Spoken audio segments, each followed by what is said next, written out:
Hello everyone, I'm Paul McGuire Grimes. The wild imagination of children's author Roald Dahl has been enchanting readers and moviegoers for decades. The latest page-to-screen adaptation is a remake of The Witches.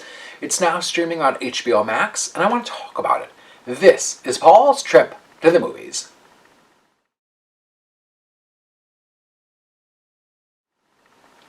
If you're my age, you may remember Angelica Houston scaring you as a kid when she brought the Grand High Witch to life. Now it's Anne Hathaway's turn to spook kids. The Witches opens with Chris Rock's narration, recounting childhood memories from his youth. He plays Charlie, an orphan boy who was raised by his grandmother, played by Octavia Spencer, when his parents are killed in a car accident. After both of them are spotted by a witch, the two of them escape to a luxurious hotel.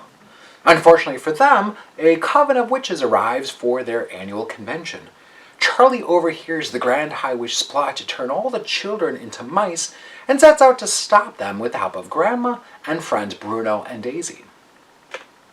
The new adaptation is from Robert Zemeckis, who is no stranger to CGI-heavy family entertainment, with Back to the Future, The Polar Express, Who Framed Roger Rabbit, just to name a few. He wrote the screenplay with Oscar winner Guillermo del Toro and Kenya Barris, who's most known for the TV show Blackish. I love having all three of these distinct voices penning the screenplay, as they really open the story up to a broader, more diverse audience than keeping with the original setting of having it being about this young boy who is part Norwegian and part British. Zemeckis has made this a bit more family-friendly than I remember the original film being back in the day. It's a very CGI-heavy film, from the mice to all of the witch effects. I think this makes it and kind of elevates the fantasy-style element with its really outlandish elements, and really it makes it less scary than I think that practical effects have when they feel more tangible and realistic. Robert Zemeckis finds a really good balance with the humor and the effects, while still keeping it kooky like the Roald Dahl material. It's easy to tell that Octavia Spencer's having a heck of a time playing Grandma.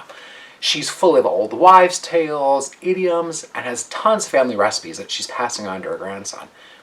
She, along with Anne Hathaway, know exactly what kind of movie they're in with their heightened, children's theater-style approach to their characters. Anne Hathaway is distinctly different casting choice than Angelica Houston, which may or may not turn off viewers. It's probably smart to have a completely different take on the character. She dons an Eastern European accent, and her CGI effects make her kind of a cross between Pennywise and Heath Ledger's The Joker. Kristen Chenoweth will also have kids laughing with her with the voice of Daisy the Mouse. The Witches will be easy Halloween fare this year, but I think that the original will reign supreme for my generation. Zemeckis keeps this film fairly simple and straightforward. Don't expect big character development, side storylines, or even experimental filmmaking. He keeps his core demographic in mind at all times. I'm giving The Witches 3 out of 5 ticket stubs.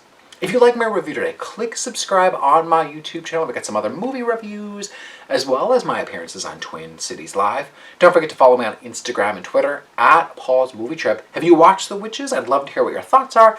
And don't forget to go to my website, paulstriptothemovies.com, for even more reviews. Thank you so much for watching my review of The Witches. This is Paul's Trip to the Movies.